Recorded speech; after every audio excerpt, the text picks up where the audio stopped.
사랑의 하나님 아버지, 거룩한 주일 또 저희를 이 잔으로 모이게 하여 주셨사오니 방걸음을 인도하신 하나님께서 예배하신 그 은혜를 풍성히 내려 주시옵소서. 부족한 종을 또 제단에 세우셨사오니 주께서 함께 하시고 주께서 은혜 베풀어 주시옵소서. 예수님 이름으로 기도드립니다. 아멘. 오늘 본문은 하나님께서 이사야를 통해 앞으로 되어질 일들을 예언하시면서 이스라엘이 남유다가 바벨론의 포로가 되겠지만 그러나 결국 그들을 회복시키시고 포로 귀환하여 주실 것을 약속하는 본문 가운데 있습니다. 그런데 오늘 본문은 이스라엘의 회복뿐 아니라 더 나아가 메시아를 통하여 인류의 진정한 해방에 대해 구원에 대하여 우리에게 말씀하고 있는 것이지요. 그래서 오늘 본문을 해석할 때는 이 본문과 연결되어져 있는 바로 신약의 한 본문을 살펴보아야 합니다. 누가복음 4장 16절에서 21절까지 말씀인데요. 제가 찾아 봉독하도록 하겠습니다. 누가복음 4장 16절에서 21절 말씀입니다.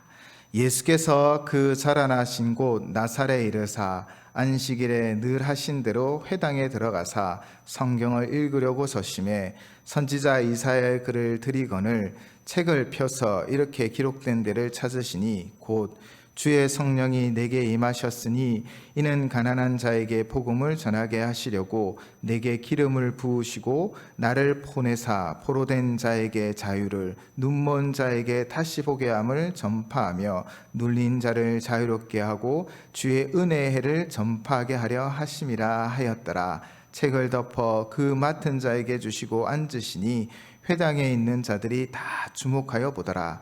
이에 예수께서 그들에게 말씀하시되 이 글이 오늘 너희 귀에 응하였느니라 하시니. 아멘. 바로 예수님이 자신이 어떤 존재인지 또 어떤 사역을 하실지를 분명하게 말씀하고 있는 장면입니다.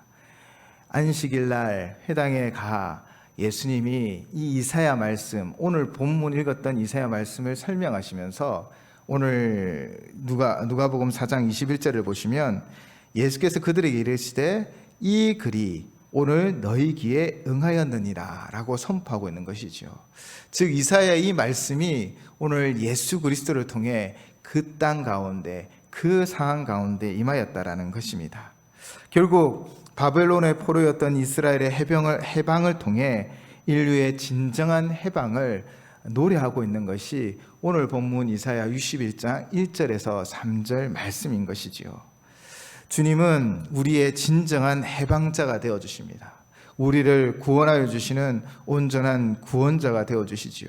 그 완전한 해방 때 주님이 메시아로서의 해방을 이루는 그때에 2절과 3절의 말씀이 이루어질 줄을 믿습니다. 2절의 말씀입니다. 여호와의 은혜의 해와 우리 하나님의 보복의 날을 선포하여 모든 슬픈 자를 위로하되. 아멘. 바로 우리를 구원하시는 완전한 구원을 이루는 그때 하나님이 어떤 역사를 이루어 주십니까? 먼저 2절에 여호와의 은혜의 해는 희년으로 해석되어집니다. 이 희년은 어떤 해냐면 우리가 잘 알듯 제7일은 안식일이죠. 그때 안식을 하는 것입니다. 그리고 제7년에는 안식년으로 지키고 있습니다. 그때는 땅도 안식을 하는 것이지요. 그렇게 제7년을 7째 해가 되면 7번 넘기면 바로 50년째가 되는데 그 50년이 바로 희년입니다. 이 희년의 때에는요, 모든 빚들을 다 탕감해 주고요, 노예를 해방시켜 주고 가난 때문에 어쩔 수 없이 가문의 땅을 팔았던 그 땅들을 다 돌려주는 것입니다. 바로 은혜가 선포되어지는 것이지요. 은혜로 풍성한 해가 바로 희년인 것입니다. 그래서 여호와의 은혜의 해라는 것은 그런 희년과 같은 회복과 풍성한 은혜의 역사가 있다라는 것입니다. 그러나 이사야는 또 함께 이야기하는 것이지요. 바로 우리 하나님의 보복의 날이라는 것입니다. 그 마지막 때에는 우리를 온전히 회복하고 믿는 모든 자들을 영원한 나라로 이끌어 가시지만, 그러나 믿지 않는 자들과 악한 자들을 향하여서는 하나님의 보복의 날인 것임을 분명히 선포하고 있다는 것입니다. 하나님의 엄미한 심판이 이루어지고 공의로 재판되어지기 때문에 모든 악한 자들은 하나님의 그 공의 앞에 두렵고 떨림으로써 영원한 심판을 받는 것이지요. 그때 우리는 우리의 억울함도 위로함 받는 것입니다. 그래서 모든 슬픈 자를 위로하신다라는 그 말씀처럼 하나님의 공의가 이루어지기에 우리 마음에 있는 억울함이, 우리 마음에 있는 응어리가 사라져 버린다라는 것이죠. 그것이 바로 예수 그리스도를 통한 완전한 해방, 그 마지막 때에 우리에게 이루어지는 날인 것입니다. 사실 온 세상을 보면 너무나 악한 일들이 곳곳에서 일어나고 있습니다. 이 지구촌 안에 수많은 독재자들이 그들의 권력과 그들의 힘으로 시민들을 괴롭히며 정말 그 생명을 에앗아가는 그런 일들도 많이 있죠. 이런 온 세상의 악을 보면서 때로는 우리 한 개인이 무엇을 할 수 있을까라는 좌절감이 들기도 합니다. 하나님, 왜 이 지구촌에는 이런 악이 심각합니까? 또 우리나라에도 정말 심각한 악이 있지요. 아이들을 향하여 성폭행이 자행되어지는 그 짐승과도 같지 못한 모습들 속에서 하나님, 왜 이 땅에 이런 악들이 존재합니까? 라며 가슴치고 아파할 때 결국 하나님은 그 마지막 때 우리 하나님의 보복의 날에 모든 것을 온전히 심판하여 주실 것을 약속하고 있는 것이지요. 그래서 우리는 우리의 슬픈 마음, 우리의 응어리가 위로받고 해결되어지는 날이 되는 것입니다. 하나님 믿는 믿음의 백성에게는 은혜의 해가 되어지겠지만, 믿지 않는 악한 자들에게는 바로 심판의 날이 되어지는 것입니다. 그리고 3절로 계속해서 말씀하시지요. 그날에는요, 무릇 시온에서 슬퍼하는 자에게 화관을 주어 그 죄를 대신하며 기쁨의 기름으로 그 슬픔을 대신하며 찬송의 옷으로 그 근심을 대신하시고 그들이 의의 나무 곧 여호와께서 심으신 그 영광을 나타낼 자라 일컬음을 받게 하려 하심이라. 아멘. 바로 그 마지막 때, 그 마지막 심판 때에는 우리는 슬퍼하는 자들에게 화관을 주시고 그 죄를 대신하여 기쁨의 기름으로 채워주실 것이고, 슬픔을 대신하며 찬송의 옷으로 그 근심을 대신하실 것입니다. 그래서 사람들은 우리를 향하여 의의 나무 곧 여호와께서 심으신 그 영광을 나타낼 자라 일컬음을 받게 되어진다는 것이죠. 복음이신 예수 그리스도로 인하여 우리는 완전한 해방을 맞이할 것입니다. 그 마지막 날에 우리 모두는 하나님의 영광이 되어질 줄을 믿습니다. 그러므로 우리가 믿음으로, 하나님 믿는 믿음으로 예수 그리스도를 온전히 구세주로 모시며 주님을 의지하는 삶을 살아가며 주를 따라가는 주의 충성된 일꾼들이 다 되셔야 할 것입니다. 그렇다면 어떻게 이 모든 일이 가능하다라는 것입니까? 2절과 3절의 그 모든 역사가 어떻게 가능한 것이지요? 그것은 바로 예수 그리스도가 우리의 메시아이기 때문입니다. 누구든지 예수를 믿으면 우리는 진정한 해방을 누릴 수 있는 것입니다. 예수님은 우리의 온전한 해방자가 되어주시고 온전한 구원자가 되어주시기 때문이지요. 그렇다면 어떻게 예수님이 메시아임을 알 수 있습니까? 마태복음 3장에는 예수님께서 세례 요한에게 세례를 받는 장면이 기록되어져 있습니다. 마태복음 3장 16절 17절을 제가 봉독해 드리겠습니다. 예수께서 세례를 받으시고 곧 물에서 올라오실 새 하늘이 열리고 하나님의 성령이 비둘기같이 내려 자기 위에 임하심을 보시더니 하늘로부터 소리가 있어 말씀하시되 이는 내 사랑하는 아들이요 내 기뻐하는 자라 하시니라. 아멘. 삼위일체 하나님의 현현이 그대로 드러나는 장면입니다. 바로 오늘 본문 61장 1절의 장면과 같은 것이지요. 주 여호와의 영이 내게 내리셨으니 이는 여호와께서 내게 기름을 부으사. 아멘. 바로 기름 부음 받은 자라는 뜻의 그리스도, 그러므로 예수 그리스도, 바로 인류의 구원자로 예수님이 오셨다라는 것입니다. 그래서 본문 1절은 예수 그리스도에 대한 예표로 그 예수님의 사역에 대하여 또 예수님이 우리의 온전한 구세주 되심을 증거하는 증언이 되어지는 것이지요. 그렇게 주님이 이 땅 가운데 오셔서 어떤 일을 행하십니까? 바로 메시아로 이 땅에 오신 그분이 오늘 본문을 보시면 첫째는 가난한 자에게 아름다운 소식을 전하게 하십니다. 가난한 자에게 아름다운 소식을 전하는 것이지요. 가난한 자라는 이 단어의 뜻은 어떤 사람을 가리키는 것일까요? 원어의 의미를 찾아보면요, 억압된, 겸손한, 비천함으로 해석되어질 수 있다고 합니다. 즉 가난한이라는 뜻은 물질적으로 결핍된 자만을 가리키는 것이 아닙니다. 바로 무엇인가로부터 억압되어져 있는, 그래서 겸비함을 갖춘 자를 말하는 것이지요. 한 사람 아담으로부터 시작하여 인류는 죄의 종이 되어져 버렸습니다. 그 지배 속에서 갇힌 자로 억압 속에 살아가고 있는 것이지요.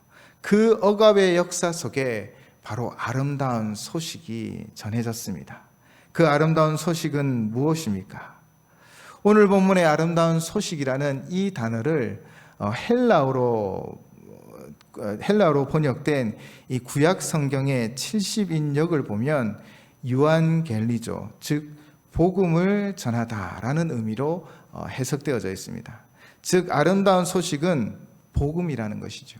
아름다운 소식이 전해졌다라는 것은 바로 복음이 전해졌다라는 것입니다.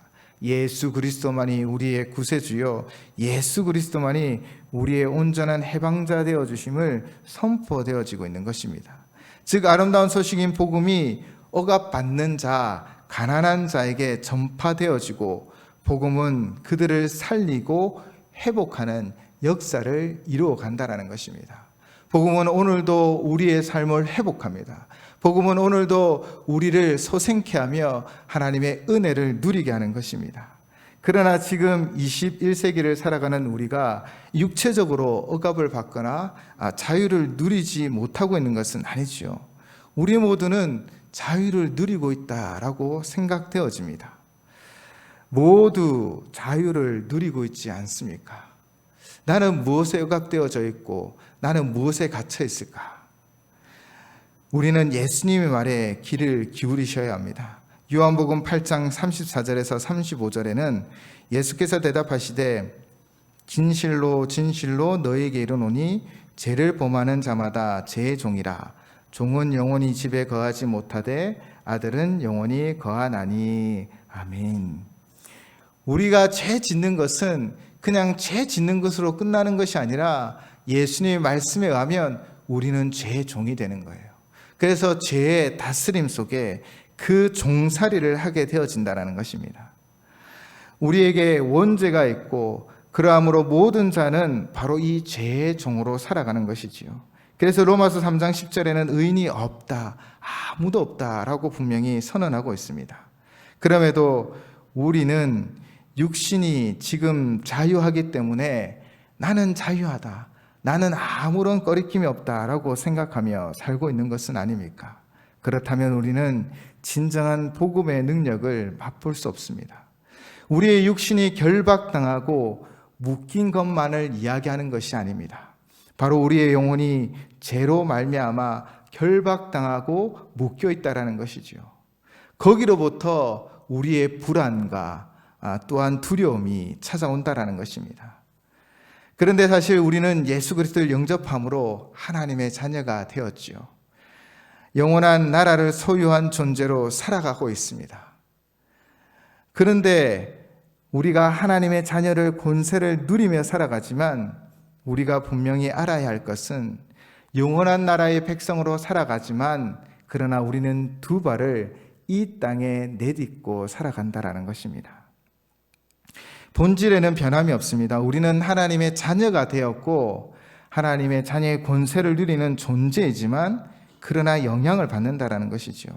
결국에는 저 하늘나라의 백성으로 확정되어져 있지만 그러나 이 땅을 살아가는 우리는 순간순간 죄의 영역 속에 그들의 영향을 받으며 살아간다는 것입니다. 왜냐하면 우리가 질그릇이기 때문이죠.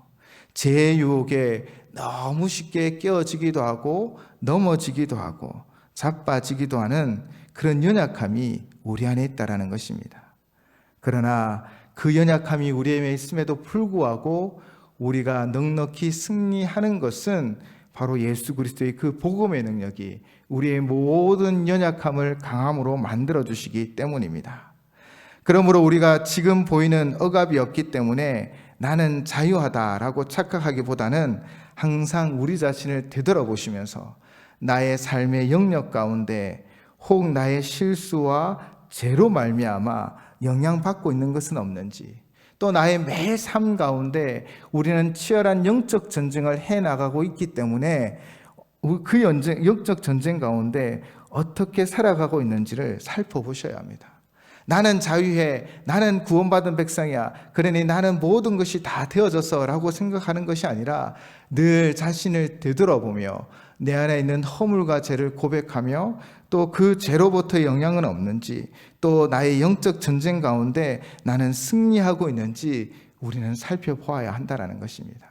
그렇게 심령이 가난한 자에게 하나님은 하나님의 은혜를 베풀어 주시는 것입니다. 그렇게 심령이 가난하여 자신을 돌아보는 자에게 하나님은 이 복음을 통해 역사를 일으켜 주시는 것입니다. 그러므로 늘 자신을 되돌아보는 정말 심령이 가난한 자들이 되시기를 주님의 이름으로 부탁을 드립니다.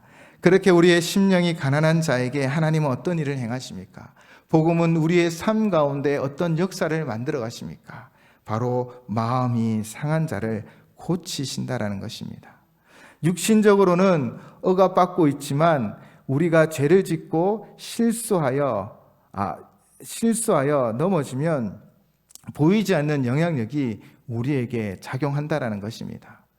그렇게 육신적으로는 억압받지 않고 뭔가 우리의 삶은 자유롭게 생각되어지지만 그러나 우리의 영적 세계는 그렇게 자유롭지 않다라는 것을 알아야 한다는 것이지요. 그로 말미암아 우리의 마음은 상하게 되어지고 두려움과 낙심이 우리에게 찾아온다라는 것입니다. 그런 마음 가운데 하나님이 어떤 은혜를 베푸십니까? 예수 그리스도의 그 복음은 어떤 역할을 행하십니까? 성령님이 우리 가운데 함께 하셔서 어떤 역사를 만들어 가십니까? 마음이 상한 자를 고치시는 하나님, 그분이 어떻게 우리의 마음을 고쳐 가시며 변화시켜 가실까요? 먼저 우리의 마음을 고치시는 방법 중에 하나는 바로 우리의 사항을 이해하게 한다는 것입니다. 즉 우리 속에 있는 성령님께서 찐히 깨우쳐 주시는 것이지요.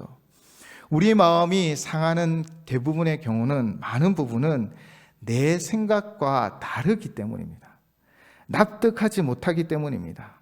나는 이렇게 생각하는데 왜 이렇지라는 생각이 강할 때 우리는 우리의 심령이 상하고 마음이 상한 것이지요.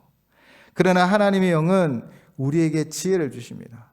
바로 내 생각으로만 이 세상을 바라보는 것이 아니라 바로 하나님의 마음으로 세상을 바라볼 수 있게끔 우리의 눈을 띄워준다는 것이지요.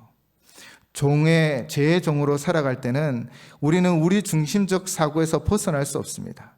우리가 이해한 만큼 알고요, 우리가 경험한 만큼만 압니다. 그것이 우리의 삶의 중심이 되어져서 모든 상황을 내가 이해한 만큼만 이해하려고 하고 또 내가 생각하는 것대로만 이해하려고 하기에 그것에 미치지 못하면 우리의 심령이 상하는 것이지요. 그러나 복음은 무엇을 어떻게 역사하십니까? 바로 나 중심적 세계에서 하나님 중심의 세계로 변화시켜 주시는 것입니다. 나는 때로는 이해되어지지 않지만 그러나 하나님의 역사가 우리의 운명 가운데, 우리의 삶 가운데 운영되어지고 역사함을 믿으며 그 믿음으로 나아가는 것입니다. 때로는 나는 이해되지 아니하지만 그러나 이 속에서 하나님의 분명한 뜻이 있고 하나님의 역사가 있으며 하나님의 계획이 있다라는 그 믿음을 가지게 되므로 우리는 우리의 마음의 진정한 평안을 누릴 수 있다라는 것이지요. 바로 우리의 사항을 하나님의 마음으로 이해시켜 주시는 것입니다. 두 번째, 우리의 상한 마음을 어떻게 치유하실까요? 바로 우리의 시각을 나 자신과 상황에서 하나님을 향해 우리의 눈을 돌리게 하여 주십니다. 우리가 우리의 고통에만 집중하고 우리가 우리의 상황에만 집중하게 되어지면 우리는 두렵고 낙심할 수밖에 없습니다. 우리의 상황, 우리의 고통은 내 힘으로 어찌할 수 없는 경우들이 너무나 많다라는 것이지요. 예기치 않은 일들, 계획하지 않은 일들, 나의 능력을 벗어나는 일들이 우리의 인생에는 너무나 많이 있습니다. 그러할 때 우리는 시편 121편의 시인의 노래를 기억하셔야 합니다. 시편 121편 1, 2절을 제가 봉독하겠습니다. 내가 산을 향하여 눈을 들리라. 나의 도움이 어디서 올까? 나의 도움은 천지를 지으신 여호와에게서로다. 아멘. 시편 121편에 그 시인의 상황이 어떠한지는 정확히는 알 수 없습니다. 그런데 아마 이 시편을 기록한 시인은 정말 자신의 능력 밖의 일들을 만나며 또 자기가 계획하지 않았던 그 상황 가운데 어렵고 힘든 순간인 것 같습니다. 절체절명의 그 순간에 시편 121편을 지은 이 시인은 무엇을 하였습니까? 바로 그의 눈을 자신에게, 내 상황에 두지 않았습니다. 오직 하나님을 바라보았다라는 것이지요. 어떤 상황인지는 정확히 알지 못하지만 그러나 그 시인은 자신과 자신의 상황을 바라보는 것이 아니라 바로 눈을 들어 산을 향하여 하늘의 하나님을 바라보았다라는 것이지요. 회복의 역사는 여기서부터 시작되어집니다. 시선이라는 찬양이 있습니다. 그 찬양의 첫 가사는 이렇습니다. 내게로부터 눈을 들어 주를 보기 시작할 때 주의 일을 보겠네. 아멘. 우리의 시선이 하나님께 고정되어질 때, 우리의 시선이 나와 내 상황이 아니라 하늘의 하나님을 바라볼 때 우리의 마음속에는, 우리의 상한 심령은 회복의 역사가 일어난다는 것입니다. 사랑하는 성도 여러분, 나의 판단이 아니라 하나님 마음으로 세상을 바라보셔야 합니다. 또한 하나님이 이 모든 것을 친히 다스리고 있다는 그 믿음 가운데 서 계셔야 합니다. 그때 우리의 마음은 고침을 받고 치유를 받는 것이지요. 또 우리가 우리 자신을 바라보고 우리의 상황만을 바라보는 것이 아니라 바로 하나님을 바라보셔야 합니다. 우리에게 은혜 베푸시는 하나님, 우리의 삶을 다스리시는 하나님, 창조주 하나님이 지금도 역사하시고 다스리시는 그 하나님을 우리가 바라볼 때 우리의 마음엔 진정한 평안이 있고 우리의 마음은 고침을 얻을 수 있는 것입니다. 성령 하나님이 우리 가운데 이 일을 시작하십니다. 복음을 통하여 누구든지 예수 그리스도를 주라 신하는 자에게 성령님이 임하시고 그 성령님으로 인하여 우리는 이렇게 인도함을 받는 것이지요. 마음이 상한 자를 고치시는 주님이 오늘도 우리와 함께 하셔서 우리의 마음을 고치시기 원하십니다. 우리의 마음 문을 활짝 열고 나 중심의 삶이 아니라 하나님 마음으로 세상을 바라보고 또 나의 상황과 나만을 바라보는 것이 아니라 하나님을 바라보시기 바랍니다. 그렇게 하나님을 바라보면 하나님이 우리를 고치시고 우리를 치유하시며 우리를 온전히 회복시켜 주실 줄을 믿습니다. 복음은 이 능력이 있습니다. 이 복음을 통해 연약한 자들을 강하게 하여 주실 줄을 믿습니다. 셋째는 포로된 자에게 자유를, 갇힌 자에게 노임을 선포하십니다. 바벨론의 포로에서 그들을 자유케 하신 하나님, 제 종에서 우리를 자유케 하셔서 하나님의 자녀로 살게 하심을 우리는 믿습니다. 그런데 우리는 앞에도 말씀드렸듯이 지금은 우리의 육신이 어디에 갇혀 있는 것도 아니고 자유하잖아요. 포로가 아니지 않습니까? 그렇다면 이 말씀이 정말 우리에게 보여주시는 것은 무엇일까요? 보이는 자유가 대가 아니라 앞에서도 말씀드렸듯이 우리의 영혼에 우리는 죄의 영향력 가운데 어렵고 힘든 상황을 맞닥뜨리기도 하는 것이지요. 또 하나는 바로 우리가 영원한 세상을 바라보지 못할 때, 유한한 세상을 바라볼 때 우리는 포로되고 갇힌 자의 삶이 되어진다는 것입니다. 무엇입니까? 영원한 세상을 바라보지 못한 채 우리는 유한한 세상만을 바라보게 되어질 때는 이 유한한 세상만이 우리의 전부인 것처럼 느껴지고, 나의 도움은 이 유한한 물질과 이 세상과 사람과 권력과 명예와 그 모든 것이 되어져 버리기 때문에 우리는 그것에 포로된 삶을 살아가고 갇힌 자의 삶을 살아간다는 것입니다. 그러나 그러한 삶을 벗어버리고 복음 안에서 진정한 자유를 누렸던 사람들이 있었지요.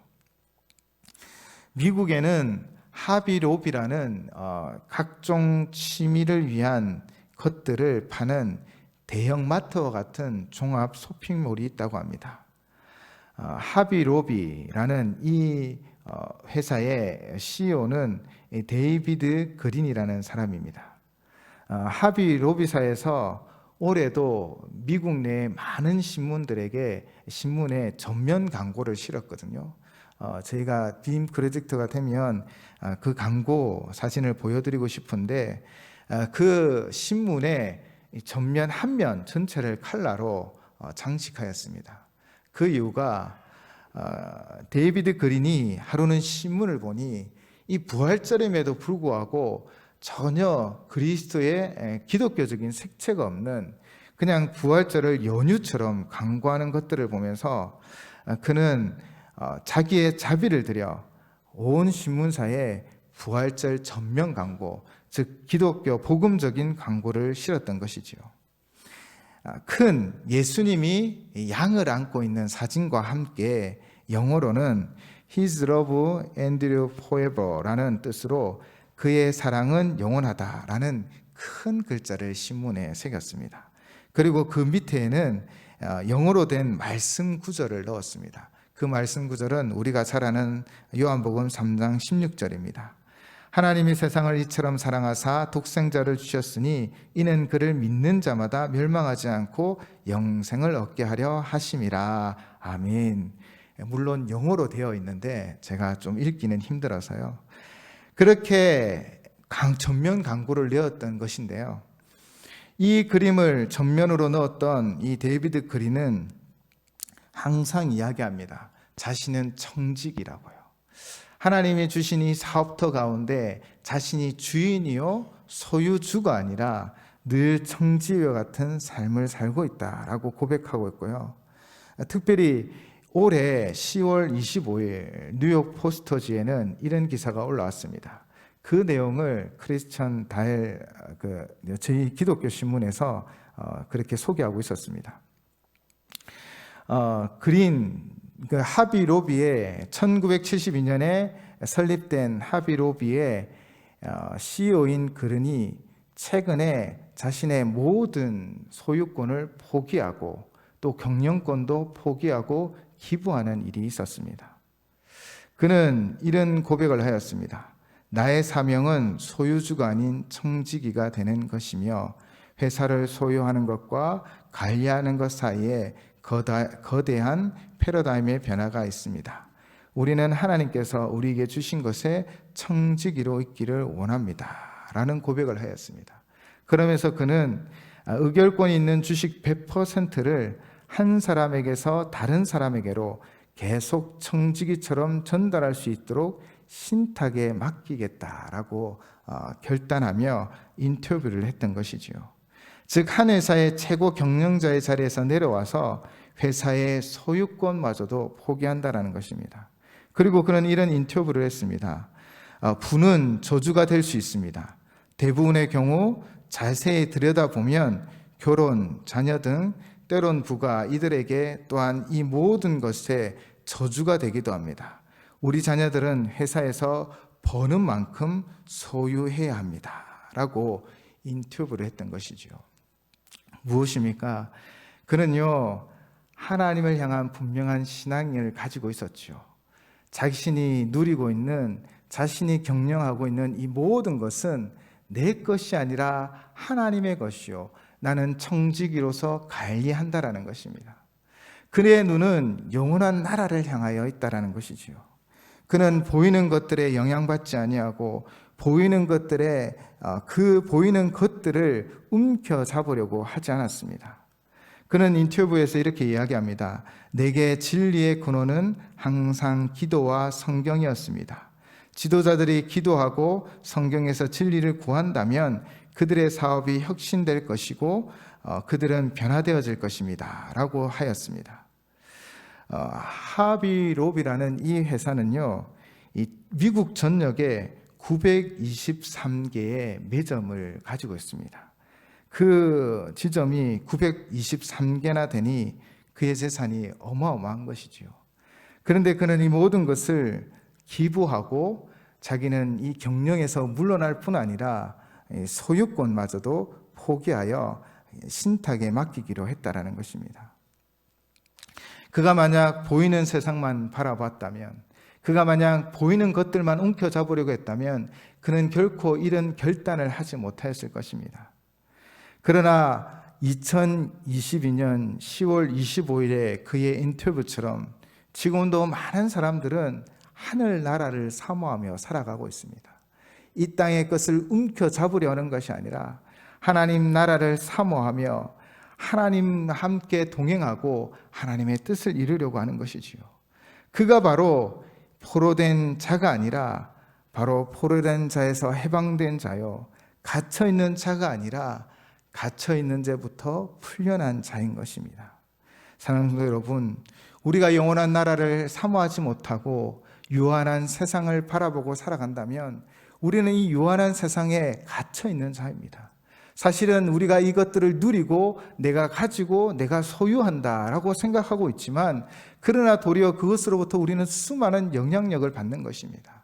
있다가도 없는 물질에 우리의 마음이 빼앗기고 사람보다 더 높아지려고 권력력에 매몰되어지고 또 명예를 잡기 위하여 또 지배력을 가지기 위하여 우리는 수많은 사람들을 짓밟고 일어서려고 하는 자들의 모습들을 종종 보게 되어지죠. 그러나 그리스도를 믿는 믿음의 사람들, 복음으로 살아가는 우리는 바로 이 보이는 세상이 아니라 보이지 않는 영원한 세상을 바라보며 포로된 자가 아니라 해방된 자요, 갇힌 자가 아니라 갇힘으로부터 풀려나 진정한 자유를 누리는 자가 되어져야 합니다. 그것은 바로 복음으로 말미암아 가능한 것이지요. 그것은 바로 우리가 유한한 세상이 아니라 바로 영원한 세상을 바라보며 살아갈 때 가능한 것입니다. 오늘 복음은 우리를 이렇게 자유하게 합니다. 진리 안에서 너희가 자유케 되리라 말씀하셨던 것처럼 복음을 가진 자, 복음의 예수 그리스도를 믿고 하나님의 자녀된 자는 바로 세상에 갇힌 자가 아니라 세상을 뛰어넘어 진정한 자유를 누리는 자인 것입니다. 심령이 가난한 자에게 하나님은 은혜를 베풀어 주십니다. 하나님 마음이 상한 자에게 그 상황을 이해할 수 있게 하여 주시고 하나님의 믿는 믿음으로 그 마음이 치유받고 회복받게 하여 주십니다. 또 복음으로 살아가는 자에게 세상에 갇힌 자가 아니라 세상을 의지하는 자가 아니라 세상에 포로된 자가 아니라 바로 세상을 뛰어넘어 세상을 정복하고 세상에 그리스도의 복음의 빛을 증거하는 증인의 삶을 살게 하여 주신다라는 것이지요. 이렇게 복음은 우리의 삶을 변화시키며 우리를 바른 길로 인도하여 주십니다. 바로 예수 그리스도의 그 은혜가 우리를 새롭게 할 것이고 우리를 변화시키며 진정 자유자의 삶을 살아가게 하여 주실 줄을 믿습니다. 사랑하는 여러분, 우리가 세상에 갇힌 자가 아니라 세상에서 진정한 자유를 누리며 늘 주님의 복음으로 우리의 심령이 치유받고 위로받고 회복받는 성도의 삶이 되어주시기를 주님의 이름으로 축원을 드립니다. 함께 기도하시겠습니다. 사랑의 하나님 아버지, 감사합니다. 우리에게 복음을 주셔서 예수 그리스도를 이 땅에 보내주셔서 우리가 예수 그리스도로 말미암아 구원받은 주의 백성 되게 하심에 감사드립니다. 가난한 자에게 아름다운 소식을 전하여 주셨고, 마음이 상한 자를 고쳐주셨고, 포로된 자에게 자유를, 갇힌 자에게 노임을 선포하여 주셨사오니 감사합니다. 오늘도 예수 그리스도를 믿는 믿음 가운데 이 복음의 소식을 듣고 우리의 마음이 치유되어지고 세상에 갇힌 자가 아니라 진정한 자유자들이 다 되게 하여 주시옵소서. 예수님 이름으로 기도드립니다. 아멘.